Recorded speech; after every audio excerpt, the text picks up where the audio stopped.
study or INDIAB study, which is funded by the Indian Council of Medical Research and the Department of Health Research. Now, you may say, why do such a big study all over India? Now, this is, I'm taking you back to 2008 when we started the INDIAB study. These were some of the studies which were there in the literature. And if you see, 1972, 50 years ago, ICMR did a study of a multi-center study in India. Now you may say, what is the difference between that study and INDIAB? There's no comparison.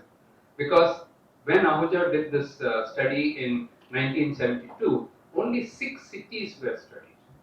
6 cities all over India and 1 village near those 6 cities. Of course, 50 years ago, that is a huge achievement to have thought of that, the vision of doing a multi-center study, which Professor Ahuja did. But that is the only big ICMR study on a national level which was done 50 years ago.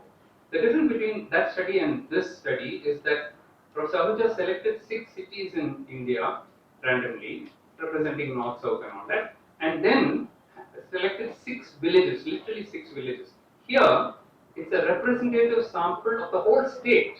You take Gujarat, whole of Punjab, whole of Nagaland, whole of Manipur, whole of Tamil Nadu, whole of Kerala, every state in India, top to bottom, east to west, north to south, we have picked every part of the state to do it. So that is one difference.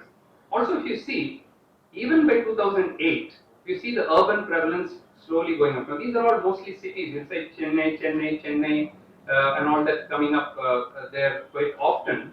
And in rural areas, we believe that the prevalence of diabetes is very low at that time. So what we did was, we said that there is no national data since that 1972 ICMR study. And the NUT study focused only on metro, the study which was done by Dr. Ramchandran. It studied only the big metros in India, Delhi, Bangalore, Hyderabad, Chennai and so on, Mumbai and so on.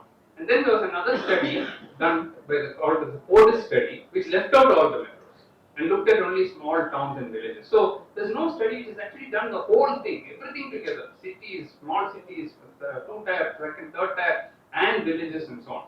And all those studies only reported on diabetes. There's no data on pre-diabetes. It's very important because pre-diabetes only becomes diabetes later. Okay? So that was how in 2008, when we presented to ICMR and said, why don't we do a national study?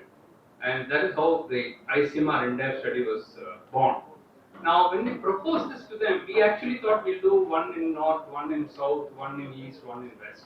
But ICMR in its wisdom, they said if you do that, it doesn't solve the purpose. You just choose one in the west and say, we'll choose Maharashtra. Then Gujarat will say, no, our data may be different from Maharashtra.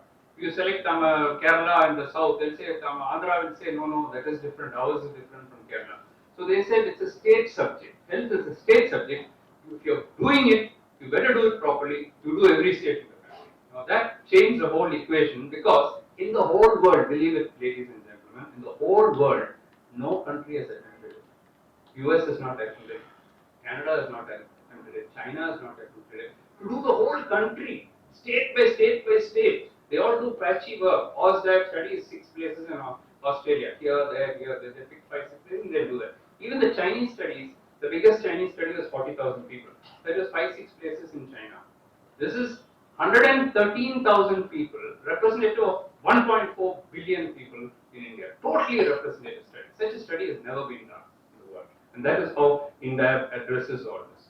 Now we have, very lucky to have an ICMR expert group led by Professor Ekedas, who is very much here. The prevalence of diabetes in India, it is 11.4%. The urban prevalence is 16.4 and rural is 8.9. Now this has been done through OGTTs, which are glucose tolerance tests, capillary OGTTs done in about 113,000 individuals. That's 1,13,000 individuals done from nook and corner of the country. However, there are also internationally other methods of diagnosing diabetes.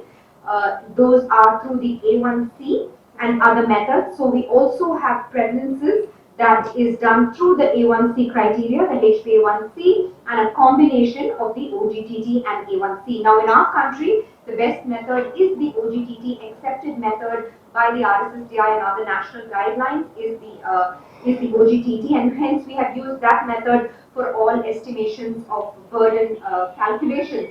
However, if you use the A1C criteria, the prevalence goes up to 13%, and if you combine criteria, we have a combined national prevalence of 21.1%. So globally, these various criteria people look at.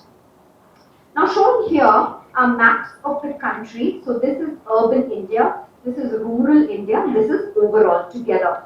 So here we have color-coded maps. Up to 5% prevalence is shown in green, and up to 7.4 is in yellow, up to about 10 is in orange, and above 10 becomes red.